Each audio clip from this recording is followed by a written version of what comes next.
ഇസ്രയേലിൽ അനേക ഓർത്തഡോക്സ് യഹൂദർ കരുതുന്നത് മശിഹ ഈ വർഷം വരുന്നുവെന്നാണ്. അനേകർ ചിന്തിക്കുന്നത് അതിന് മുന്നോടിയായിട്ടുള്ള ഒരു പ്രധാന പങ്ക് വഹിക്കുകയാണ് ഇപ്പോൾ ഡൊണാൾഡ് ട്രംപ്. ഓഫ് കോഴ്സ് നമുക്ക് ബൈബിളിൽ നിന്നറിയാം, എതിർ ക്രിസ്തുവും വ്യാജപ്രവാചകനും വന്ന് അനേകരെ വഞ്ചിക്കും.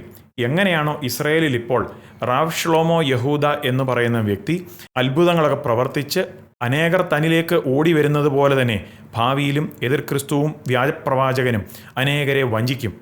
ആൻഡ് ഇതിൻ്റെ എല്ലാം മധ്യത്തിൽ നമുക്ക് വീണ്ടും ജനിച്ച ഒരു ദൈവ പൈതലിന് ഉണ്ടാകാവുന്ന ഏറ്റവും വലിയ പ്രത്യാശ എന്താണ്? അത് ഞാൻ ഈ സന്ദേശത്തിൻ്റെ അവസാനത്തെ ഭാഗത്തോട്ട് വരുമ്പോൾ ഞാൻ ഷെയർ ചെയ്യാം. Hello and welcome to our channel point to eternity. ആദ്യം തന്നെ ഒരു കാര്യം വ്യക്തമായി ഞാൻ പറയാം. ബൈബിൾ പറയുന്നത് തന്നെ ഒരു വലിയൊരു സത്യം. മശിഹയായ യേശുക്രിസ്തു ഏകദേശം 2000 വർഷങ്ങൾക്ക് മുമ്പ് ഈ ഭൂമിയിലേക്ക് വന്നു. മാനവജാതിയുടെ പാപത്തിൻ്റെ പരിഹാരത്തിനു വേണ്ടി അവിടുന്ന് ക്രൂശിക്കപ്പെട്ടു, മരിച്ചു, അടക്കപ്പെട്ടു, ഉയർത്തെഴുന്നേറ്റു. അവിടുന്ന് ഇനിയും രണ്ടാമത്തെ പ്രാവശ്യവും വരും ഈ ഭൂമിയെ ഭരിക്കുവാൻ. പക്ഷെ അതിനെപ്പറ്റിയെല്ലാം കുറച്ചുകൂടെ കഴിഞ്ഞിട്ട് ഞാൻ ഷെയർ ചെയ്യാം. ഇപ്പോൾ ഇസ്രായേൽ 365 ന്യൂസിൽ വന്ന ഒരു ആർട്ടിക്കിളിൽ അത് പറയുന്നത് മശിഹ ഈ വർഷം വരുന്നുവെന്നും ഇറാനുമായിട്ടുള്ളൊരു യുദ്ധം അതിൻ്റെ തെളിവാണെന്നും. ആ ആർട്ടിക്കിളിൻ്റെ നല്ലൊരു ഭാഗം കോൺട്രിബ്യൂഷനും വന്നിരിക്കുന്നത് യഹൂദ റബിയായ മെൻഡൽ കെസനിൽ നിന്നുമാണ്. ആ ആർട്ടിക്കിളിൽ പറയുന്നത് ഈ ഭൂമിയിൽ ഒത്തിരിയധികം തിന്മയുണ്ടാകും അന്ത്യകാലത്ത്. യഹൂദ ജനം തന്നെ വിശ്വസിക്കുന്നത് മശിഹ വരികയും ആ തിന്മയുടെ സിസ്റ്റത്തിൽ നിന്നെല്ലാം അവരെ വിടുവിക്കുകയും ലോകത്തിൽ ശാന്തി കൊണ്ടുവരും എന്നാണ് അവർ കരുതുന്നത്. യഹൂദ റബിയായ കെസൻ പറയുന്നത് ഇറാനാണ് അവസാനത്തെ രൂപം തിന്മയുടെ. അത് മശിഹ വരുന്നതിന് മുമ്പ് നശിപ്പിക്കപ്പെടണം. താനും അതുപോലെ തന്നെ അനേക യഹൂദരും വിശ്വസിക്കുന്നത് ഡൊണാൾഡ് ട്രംപിനെ ദൈവം ഒരു ശക്തമായിട്ടുള്ള ഒരു ഉപകരണമായിട്ട് ഉപയോഗിക്കുകയാണ്.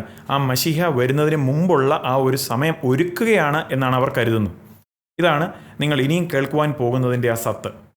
Made no sense that this incredible honor of participating with the Jewish Messiah in the building of the Holy Temple and the establishment of God's kingdom on earth should be given to someone who is undeserving, to someone who represented the ugly side of America, which has been engaged in undermining the security and safety of the Jews who have returned to their ancestral homeland since day one, when the state was established in 1948.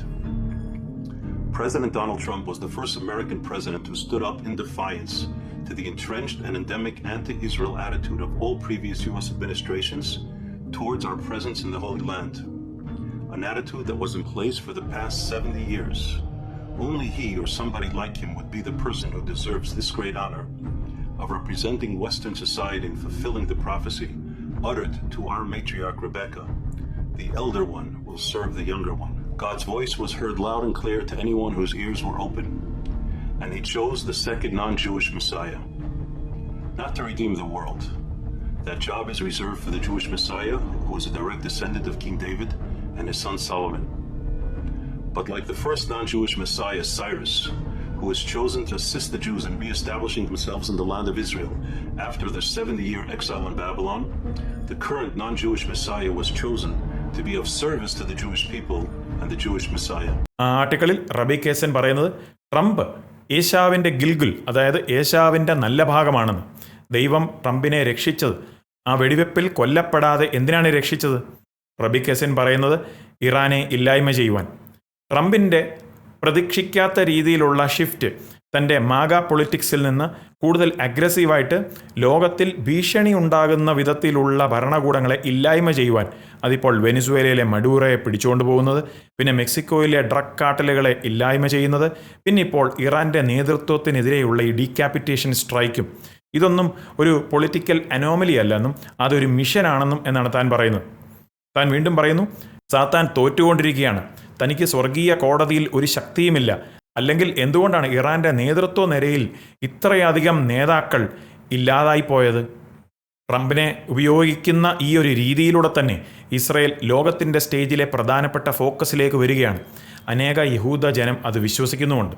പക്ഷേ അവർ miss ചെയ്യുന്ന കാര്യം, അവർ കരുതുന്നത് മശിഹ ഇനിയും കടന്നു വന്ന് ഈ കാര്യങ്ങളെല്ലാം ശരിയാക്കുമെന്ന്. പക്ഷേ യാഥാർത്ഥ്യം എന്താണെന്ന് ചോദിച്ചാൽ ബൈബിൾ പഠിപ്പിക്കുന്നത് യേശു കർത്താവ് ഏകദേശം 2000 വർഷങ്ങൾക്ക് മുൻപ് തന്നെ വന്നിരുന്നു. ആൻഡ് ആ പ്രവചന ടൈം സ്കെയിലിൽ ഇനി അടുത്തത് നടക്കുവാൻ പോകുന്നത് ഉൽപ്രാവണമാണ്. അതെന്താണെന്നുള്ളത് കുറച്ച് നേരം കഴിഞ്ഞിട്ട് ഞാൻ പറയാം. ആ ഉൽപ്രാപണത്തിന് ശേഷം എതിർ ക്രിസ്തുവും വ്യാജപ്രവാചകനും കടന്നു വന്ന് അനേകരെ വഞ്ചിക്കും. ആ ഒരു 7 വർഷത്തെ മഹോദരവ കാലത്തിന് ശേഷമായിരിക്കും യേശു കർത്താവ് തൻ്റെ പരസ്യത്തിലുള്ള മഹത്വത്തിലുള്ള രണ്ടാം വരവിങ്കൽ വരുന്നത്. ഇനിയും ആ ആർട്ടിക്കിളിൽ പറയുന്ന മറ്റ് ചില ഇൻട്രസ്റ്റിംഗ് കാര്യങ്ങളോടുണ്ട്. അതായത് ഇറാൻ്റെ മേൽ ഇസ്രായേൽ ഇപ്പോൾ നടത്തിയ ആ ഒരു ആക്രമണവും എന്താണ് യഹൂദ ഉത്സവങ്ങളുടെ സമയത്ത് അവർ ആഘോഷിക്കുന്ന കാര്യങ്ങൾ, അവ തമ്മിലുള്ള കണക്ഷൻ എന്നുള്ളത്. ആ ആർട്ടിക്കിളിൽ പറയുന്നത് ഇറാൻ്റെ സുപ്രീം ലീഡറായിരുന്ന അലി ഖമേനിയെ ഇസ്രായേലിൻ്റെ ആക്രമണത്തിൽ കൊല്ലപ്പെട്ടു. യഹൂദർക്ക് ഒരു ജമാട്രിയ സിസ്റ്റം ഉണ്ട്. അതായത് എബ്രായ അക്ഷരങ്ങൾക്ക് ഓരോന്നിനും ഒരു ന്യൂമറിക്കൽ വാല്യൂ, ഒരു സംഖ്യയുണ്ട്. അത് കൂട്ടിയെടുക്കുമ്പോഴുള്ള ഒരു വാല്യൂ, അങ്ങനെയുള്ള ഒരു സിസ്റ്റം അവർ ഫോളോ ചെയ്യുന്നുണ്ട്. അപ്പോൾ ജമാട്രിയയിൽ ഖമേനിയുടെ ആ പേരിൻ്റെ വാല്യൂ തന്നെയാണ് ദിസ് ഈസ് ഹാമാൻ അല്ലെങ്കിൽ ഗിൽഗുൽ ഹമാൻ എന്ന് പറയുന്ന ആ ഫ്രേസിൻ്റെയും വാല്യൂ, അല്ലെങ്കിൽ ഇതാണ് ഹാമാൻ എന്ന ആ ഒരു പദപ്രയോഗത്തിൻ്റെ വാല്യൂവുമായിട്ട് സെയിം ആണ് ഖമേനിയുടെ പേരിൻ്റെയും വാല്യൂ. ഇസ്രയേലിൻ്റെ ആക്രമണം ഖമേനിയെ ഇല്ലാതാക്കിയ ആ ഒരു ആക്രമണത്തിൻ്റെ അതേ ദിവസമായിരുന്നു ടോറായുടെ വേദഭാഗത്തിൽ ആ ദിവസം, അതായത് യഹൂദ ജനം അമാലേക്കിൻ്റെ പേരില്ലാതാക്കണം എന്ന് കൽപ്പിക്കുന്ന ആ വേദഭാഗം വായിക്കുന്ന ആ ദിവസമായിരുന്നു ഖമേനി ഇല്ലാതായത്. ഇസ്രയേലിലെ യഹൂദർ പരാശ എന്ന് പറയുന്ന വേദഭാഗം, അതായത് ടോറയിലെ വേദഭാഗത്തിൽ ഹാമാനെ യഹൂദർ ഇല്ലാതാക്കണം എന്ന് കൽപ്പിക്കുന്ന ആ ഭാഗം വായിക്കുന്ന സമയത്താണ് ഖമേനി ഇല്ലാതാകുന്നത്. ആൻഡ് ഏതാനും ദിവസങ്ങൾ കഴിഞ്ഞിട്ടായിരുന്നു പുരീം ഉത്സവവും. അപ്പോൾ ഓർത്തഡോക്സ് യഹൂദർ വിശ്വസിക്കുന്നത് ഇത് പ്രവചന നിവൃത്തീകരണമാണെന്നും മശീഹയുടെ യുഗം വേഗം വരുവാൻ പോവുകയാണ്, പെട്ടെന്ന് തന്നെ വരുവാണെന്നാണ് അവർ കരുതുന്നത്. പക്ഷേ അവർ മനസ്സിലാക്കുന്നില്ല ബൈബിളിലെ ആ സീക്വൻസ് ഓഫ് ഇവൻറ്റ്സ്, ആ പ്രവചന ടൈം സ്കെയിലിൽ അടുത്തത് സംഭവിക്കുവാൻ പോകുന്നത് ഉൽപ്രാപണമാണ്. അതിനുശേഷം എതിർ ക്രിസ്തുവും വ്യാജപ്രവാചകനും വന്ന് അനേകരെ വഞ്ചിക്കും. ഇനി കുറച്ചും കൂടെ ഒന്ന് എക്സാമിൻ ചെയ്യാം. എന്താണ് യഹൂദ ജനവും ലോകവും പ്രതീക്ഷിക്കുന്നതും എങ്ങനെയാണ് ആ ഒരു സ്റ്റേജ് ഒരുക്കപ്പെടുന്നതെന്നുള്ളത്. അതിന് ഈ ആർട്ടിക്കിളിൻ്റെ അവസാനത്തെ 2 സെക്ഷനിലൂടെ നമ്മൾ നോക്കണം. ആദ്യത്തേതാണ് ഇയർ ഓഫ് ദ മെഷിയ അല്ലെങ്കിൽ മെഷിഹയുടെ വർഷം. റബി കെസിൻ പിന്നീട് ഈ യഹൂദ കലണ്ടർ വർഷമായ 5786 തിരിക്കുക. അതായത് ഈ വർഷം 786 എന്ന് പറയുന്ന ആ ഒരു സംഖ്യയുടെ ജമാട്രിയ തന്നെയാണ് യാവോ മഷിയക്, അതായത് മെസ്സിഹ വിൽ കം അല്ലെ മഷിഹ വരുന്നു എന്ന് പറയുന്ന ആ ഒരു ഫ്രേസിൻ്റെയും ജമാട്രിയ വാല്യൂ. അതുതന്നെയാണ് സൈനയിൽ വെളിപ്പെട്ട ദൈവിക സാന്നിധ്യം, അതിൻ്റെ ആ വെളിപ്പാട്, അതിൻ്റെയും ജമാട്രിയ വാല്യൂവുമായിട്ട് സെയിമാണ്. എന്നിട്ട് താൻ യൽക്കൂത്ത് ഷിമോണി, അതായത് മിഡ്രാഷിം കമൻട്രീസിൻ്റെയൊക്കെ ഉള്ളൊരു വാസ്റ്റ് കളക്ഷനിൽ നിന്ന് താൻ പോയിൻ്റ് ചെയ്യുകയാണ്. റബേക്കേസിൻ വർഷങ്ങളായിട്ടുള്ള രീതിയിൽ റെഫറൻസ് ചെയ്യുന്ന ഒരു ഭാഗമാണ്. ആയിരക്കണക്കിന് വർഷങ്ങൾക്ക് മുമ്പ് എഴുതപ്പെട്ട കമൻട്രികളിൽ തന്നെ പറയുന്നത് മശിഹ വരുന്ന വർഷം പേർഷ്യ ലോകത്തിനെതിരെ യുദ്ധം പ്രഖ്യാപിക്കും. പേർഷ്യ എന്ന് പറഞ്ഞാൽ ഇന്നത്തെ ഇറാൻ. ഏതോം, അതായത് വെസ്റ്റുമായിട്ടാണ് ഐഡൻറ്റിഫൈ ചെയ്യുന്ന ഏതോമിനെ, അതായത് സ്പെസിഫിക്കലി അമേരിക്ക വന്ന് യുദ്ധം ചെയ്യുകയും പേർഷ്യയെ തോൽപ്പിക്കുകയും ചെയ്യും. എന്നിട്ട് ഒരു ദൈവിക ശബ്ദം, ഒരു ബാത്ത് കോൽ സ്വർഗത്തിൽ നിന്ന് കേൾക്കും, വിഷമിക്കേണ്ട, നിങ്ങളുടെ വീണ്ടെടുപ്പ് സമീപിച്ചിരിക്കുന്നു. അപ്പോൾ റബി കെസിൻ പറയുന്നത് വളരെ സിമ്പിളായിട്ട് പറഞ്ഞാൽ ഇതാണ് അവസാനത്തെ യുദ്ധം. താൻ വളരെ ക്ലിയർ ആയിട്ടാണ് പറഞ്ഞത്, നമ്മൾ ഒരു ത്രഷോൾഡ് ക്രോസ് ചെയ്ത് കഴിഞ്ഞു. ദി എറ ഓഫ് ഇക്വത ഡി മഷിയ, അതായത് footsteps of the Messiah, മെസ്സിഹയുടെ കാൽച്ചുവട്, ആ ഒരു സമയം കേട്ട് തുടങ്ങുന്നത് കൊണ്ട് തന്നെ ഈ ഒരു യുഗം തീരാറായി. നമ്മളിപ്പോൾ വീണ്ടെടുപ്പിൻ്റെ ആരംഭത്തിലാണ്. ആൻഡ് ഒരിക്കൽ അത് തുടങ്ങിക്കഴിഞ്ഞാൽ അത് റിവേഴ്സ് ചെയ്യില്ല, അത് പുറകോട്ട് പോകില്ല. എന്നിട്ട് ആ ആർട്ടിക്കിളിലെ അവസാനത്തെ സെക്ഷനാണ് മൂന്നാമത്തെ ആലയം ഈ വർഷമോ. റബേക്കേസിൻ പല കമൻട്രികളും ജമാട്രിയ കാര്യങ്ങളും എല്ലാം കണക്ട് ചെയ്തിട്ട് പറയുന്നു. ആഴ്ചയിലെ ടോറ വേദഭാഗങ്ങളിലുള്ള വിവിധ സെക്ഷനുകളിലെ വിവിധ എൻകോഡഡ് ആയിട്ടുള്ള സംഖ്യകളിലേക്കൊക്കെയും താൻ കണക്ട് ചെയ്യുകയാണ്. താൻ പറയുന്നത് ഈ എൻകോഡഡ് ആയിട്ടുള്ള സംഖ്യകൾ തന്നെ പറയുന്നുണ്ട് ആദ്യത്തെയും രണ്ടാമത്തെയും യഹൂദ ആലയങ്ങളുടെ ആ കാലാവധി 410 വർഷവും 420 വർഷവുമായിരുന്നു. എന്നിട്ട് ആ ജമാട്രിയയിലെ അവസാനത്തെ ആ സംഖ്യയാണ് 786. അതായത് യഹൂദ ഈ വർഷമാകുന്ന 5786 എന്ന് പറയുന്നതിലെ അവസാനത്തെ 3 അക്കങ്ങൾ. അപ്പോൾ 5786 എന്ന് പറയുന്ന ഈ വർഷം ആയിരിക്കും യഹൂദരുടെ മൂന്നാമത്തെ ആലയം ബേത്ത് ഹമിക്ഡാഷ് പണിയപ്പെടുന്നത് എന്ന് റബേക്കേസിൻ പറയുന്നു. നിങ്ങൾ യാതൊരു വിധത്തിലും സർപ്രൈസ്ഡ് ആകരുത്, ആശ്ചര്യപ്പെടരുത്. ഒരു ദിവസം രാവിലെ എഴുന്നേൽക്കുമ്പോൾ പെട്ടെന്ന് തന്നെ ന്യൂസ് റിപ്പോർട്ട്സ് പറയുന്നത് നിങ്ങൾക്ക് വിശ്വസിക്കാൻ പറ്റാത്ത കാര്യം, യഥാർത്ഥത്തിൽ ടെമ്പിൾ മൗണ്ടിൻ്റെ മുകളിൽ യഹൂദരുടെ മൂന്നാമത്തെ ആലയം സ്ഥിതി ചെയ്യുന്നു എന്ന വാർത്ത കേൾക്കുമ്പോൾ നിങ്ങൾ അതിശയിക്കരുതെന്ന്. അപ്പോൾ എന്തുകൊണ്ടാണ് യഹൂദ ജനം അവരുടെ മശിഹയെ കാത്തിരിക്കുന്നതിൻ്റെ ഈ ഒരു പ്രതീക്ഷയും അല്ലെങ്കിൽ അവരുടെ മൂന്നാമത്തെ ആലയം പണിയുന്നതുമായിട്ടുള്ള ബന്ധപ്പെട്ട കാര്യങ്ങളൊക്കെ കേൾക്കുമ്പോൾ നമ്മൾ എന്തുകൊണ്ടാണ് അറ്റൻഷൻ കൊടുക്കേണ്ടത്? കാരണം ഇതിൻ്റെ എല്ലാം മധ്യത്തിൽ, ഈ പ്രതീക്ഷകളുടെ എല്ലാം മധ്യത്തിലായിരിക്കും എതിർ ക്രിസ്തുവും വ്യാജപ്രവാചകനും കടന്നു വന്ന് അനേകരെ വഞ്ചിക്കുവാൻ പോകുന്നു. ആൻഡ് ഇൻട്രസ്റ്റിംഗ് ആയിട്ടുള്ള കാര്യം, റാവ് ഷ്ലോമോ യഹൂദ എന്ന് പറയുന്ന വ്യക്തി ഇപ്പോൾ ഇസ്രയേലിൽ വലിയ അറ്റൻഷൻ ലഭിച്ചുകൊണ്ടിരിക്കുന്ന ഒരു വ്യക്തിയാണ്. ഞാൻ അദ്ദേഹത്തെ പറ്റി 3 വർഷത്തിന് മുമ്പ് ഇതിനു മുമ്പ് തന്നെ സന്ദേശത്തിൽ ഞാൻ പറഞ്ഞിട്ടുള്ളതാണ്. ലോങ് ടേം വ്യൂവേഴ്സിന് നിങ്ങൾക്ക് ഓൾറെഡി അറിയാം. ആളുകൾ തൻ്റെ അടുക്കിലേക്ക് ഓടി വരികയാണ്. കാരണം അവർ പറയുന്നത് ഇദ്ദേഹം അത്ഭുതങ്ങൾ പ്രവർത്തിക്കുന്നു. ഇൻട്രസ്റ്റിംഗ് ആയിട്ടുള്ള കാര്യം, വെളിപ്പാട് പുസ്തകത്തിൽ നമ്മൾ വായിക്കുന്നത് 7 വർഷത്തെ മഹോദരവ കാലയളവിൽ എതിർ ക്രിസ്തുവും വ്യാജപ്രവാചകനും അനേക അത്ഭുതങ്ങളും അടയാളങ്ങളും പ്രവർത്തിച്ച് അനേകരെ വഞ്ചിക്കും. എന്തായാലും റാവ് ഷ്ലോമോ യഹൂദ താൻ ഒരു രീതിയിലും ഒരു ക്രെഡിറ്റ് തനിക്ക് വേണ്ടി എടുക്കുന്നില്ല ഈ അത്ഭുതങ്ങൾക്ക് വേണ്ടി. തന്നോടൊരു ഇൻ്റർവ്യൂവിൽ ചോദിച്ചപ്പോൾ തന്നെ താൻ പറയുന്നത് സകല ക്രെഡിറ്റും താൻ ദൈവത്തിനാണ് കൊടുക്കുന്നതെന്നും ഈ കാര്യങ്ങളെല്ലാം തന്നിലൂടെ നടക്കുന്നു എന്നേ ഉള്ളൂ എന്നും. പക്ഷേ 7 വർഷത്തെ മഹോദരവ കാലയളവിൽ എതിർ ക്രിസ്തുവും വ്യാജപ്രവാചകനും അത്ഭുതങ്ങളും അടയാളങ്ങളും പ്രവർത്തിക്കുമ്പോൾ അവർ സ്വയം, പ്രത്യേകിച്ച് എതിർ ക്രിസ്തു സ്വയം ക്രെഡിറ്റ് എടുക്കും. കാരണം എതിർ ക്രിസ്തു തന്നെ ഉയർത്തി വെക്കുവാൻ പോകുന്നത് താൻ ദൈവമാണെന്നും സകലരും തന്നെ ആരാധിക്കണം എന്നും താൻ ഡിമാൻഡ് ചെയ്യും. അപ്പോൾ ആളുകൾ അത്ഭുതങ്ങൾ ഒരു വ്യക്തി ചെയ്യുന്നു, ആ വ്യക്തിയിലേക്ക് അറ്റൻഷൻ കൊടുക്കുന്നു. പ്രത്യേകിച്ച് ഈ പറയുന്ന വ്യക്തി യേശുവാണ് മശിഹ എന്ന് പ്രഖ്യാപിക്കുന്നില്ല എങ്കിൽ നമ്മൾ ഇങ്ങനെയുള്ളവരെ ഒന്ന് വാച്ച് ചെയ്യണം. നമ്മൾ നോട്ട് ചെയ്യേണ്ട കാര്യം, സ്റ്റേജ് ഒരുക്കി വരികയാണ്. യഹൂദ ജനത്തിൻ്റെ ഹൃദയവും ലോകത്തിലുള്ള അനേകരുടെ ആ മനസ്സും ഹൃദയവും എല്ലാം കണ്ടീഷനാക്കിക്കൊണ്ട് വരികയാണ് മശിഹയുടെ വരവിന് വേണ്ടി. പ്രത്യേകിച്ച് യഹൂദരെ സംബന്ധിച്ചിടത്തോളം അവരുടെ മശിഹയുടെ വരവിന് വേണ്ടി അവരുടെ ഹൃദയങ്ങൾ ഒരുക്കപ്പെട്ട് തന്നെ വരികയാണ്. പക്ഷേ ഞാൻ മുമ്പേ പറഞ്ഞതുപോലെ എതിർ ക്രിസ്തു ആയിരിക്കും ഈ സ്റ്റേജിലേക്ക് കടന്നു വരുന്നതും അനേകരെ വഞ്ചിക്കുവാൻ പോകുന്നതും. അപ്പോൾ എന്താണ് ബൈബിൾ പറയുന്നത്? യേശു കർത്താവാണ് യഥാർത്ഥ മശിഹ. യേശുവാണ് ദൈവപുത്രൻ. യേശുവാണ് ദൈവത്തിങ്കിലേക്കുള്ള ഏക വഴി. ആൻഡ് അത് പുതിയ നിയമത്തിലോട്ട് പോകാതെ പഴയ നിയമത്തിൽ നിന്ന് തന്നെ നമുക്ക് മനസ്സിലാക്കുവാൻ സാധിക്കും. യെശയ്യാവിൻ്റെ പുസ്തകം 53 വളരെ ക്ലിയറായിട്ട് തന്നെ പറയുന്നുണ്ട്, യേശുവിൻ്റെ ക്രൂശ് മരണം, കഷ്ടം അനുഭവിക്കുന്ന ആ ദാസൻ, ആ കോൺസെപ്റ്റ് യെശയ്യാവ് ഈ പ്രവചനം കൊടുക്കുന്നത് തന്നെ ക്രിസ്തുവിന് 720 വർഷങ്ങൾക്ക് മുൻപ് തന്നെ കൊടുത്തൊരു പ്രവചനമാണ്. മീക 5:2 വളരെ ക്ലിയറായിട്ട് തന്നെ പറയുന്നു, മെശിഹയായിട്ട് വരാൻ പോകുന്നവൻ ബേത്ലഹേമിൽ നിന്നായിരിക്കും വരുന്നത്. ഈ പ്രവചനം നൽകപ്പെടുന്നത് ക്രിസ്തുവിന് 700 വർഷങ്ങൾക്ക് മുൻപ് തന്നെയാണ്. അത് കൃത്യതയോടുകൂടി തന്നെ യേശു ക്രിസ്തുവിൽ നിവർത്തിക്കപ്പെട്ടു. സക്കറിയ 9:9 പറയുന്നു, ഇസ്രായേലിൻ്റെ രാജാവായ മശിഹ താഴ്മയോടുകൂടി കടന്നു വരും, അവിടുന്ന് കഴുതക്കുട്ടിയുടെ മേലായിരിക്കും കടന്നു വരുന്നത്. സക്കറിയാവ് ഈ പ്രവചനം കൊടുക്കുന്നത് ക്രിസ്തുവിന് 520 വർഷങ്ങൾക്ക് മുൻപാണ്. അത് കൃത്യതയോടുകൂടി തന്നെ യേശു ക്രിസ്തുവിൽ ആ ഹോശന്നായുടെ ദിവസം നിവൃത്തിയായി.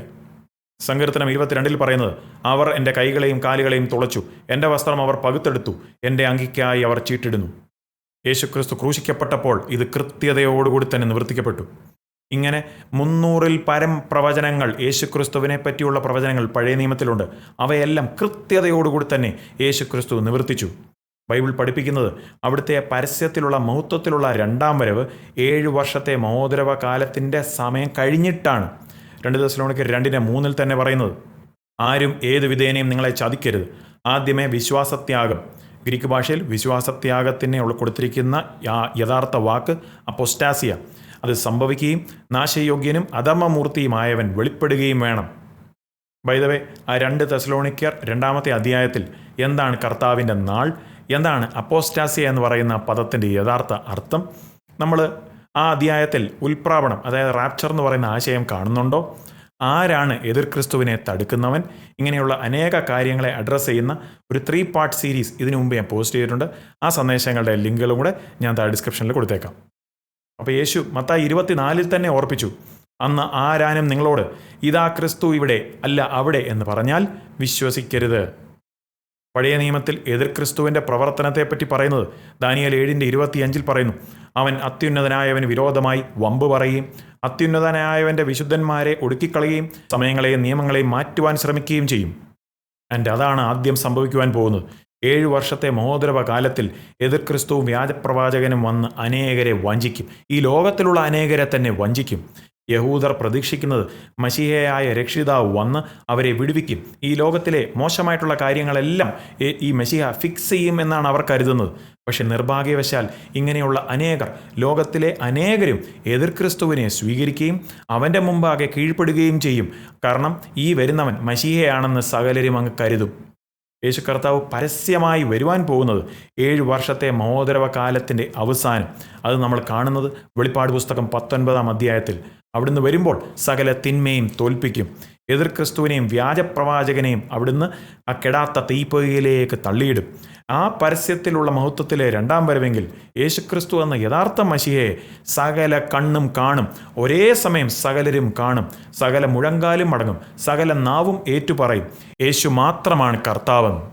അപ്പോൾ ഇങ്ങനെ കൂടുതൽ വഞ്ചിക്കുന്ന കാര്യങ്ങൾ ഇനിയും പൊങ്ങി വരും. അതുകൊണ്ട് ബി അലേർട്ട്, ജാഗ്രതയുള്ളവരായിരിക്കണം. അപ്പോൾ തന്നെ ബൈബിൾ പറയുന്ന ഏറ്റവും വലിയ പ്രത്യാശയും എനിക്ക് നിങ്ങളോട് ഷെയർ ചെയ്യാതിരിക്കാൻ പറ്റില്ല.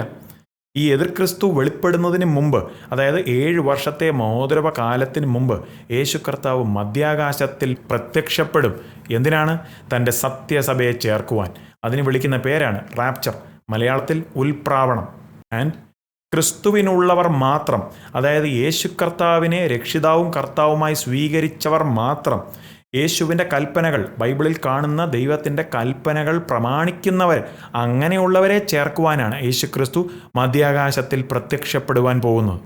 വൈദവേ, റാപ്ചറിനെ പറ്റി, ഉൽപ്രാവണത്തെ പറ്റി നിങ്ങൾക്ക് സംശയങ്ങളുണ്ടെങ്കിൽ ഇതിനു മുമ്പ് ഒരു കപ്പിൾ ഓഫ് സന്ദേശങ്ങൾ ഞാൻ അതിനെപ്പറ്റി പോസ്റ്റ് ചെയ്തിട്ടുണ്ട്.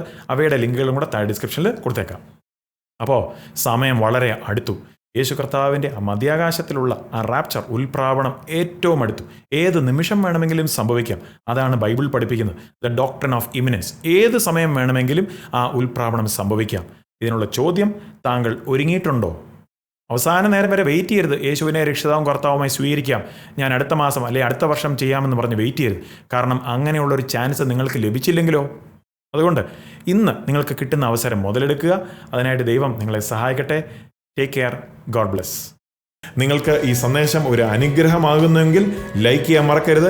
നിങ്ങൾ സബ്സ്ക്രൈബ് ചെയ്തിട്ടില്ല എങ്കിൽ സബ്സ്ക്രൈബ് ചെയ്യാനും ചേർന്ന് കാണുന്ന ബെൽ ഐക്കണും പ്രസ് ചെയ്ത് സബ്സ്ക്രൈബ് ആവുമെങ്കിൽ നിങ്ങൾക്ക് ഇപ്രകാരമുള്ള അപ്ഡേറ്റുകളും ബൈബിൾ സ്റ്റഡി സെഷനുകളും എല്ലാം ഇതേ ചാനലിൽ എപ്പോഴൊക്കെ അപ്ലോഡ് ആകുമോ നിങ്ങൾക്കത് നോട്ടിഫിക്കേഷനായി ലഭിക്കുന്നതായിരിക്കും.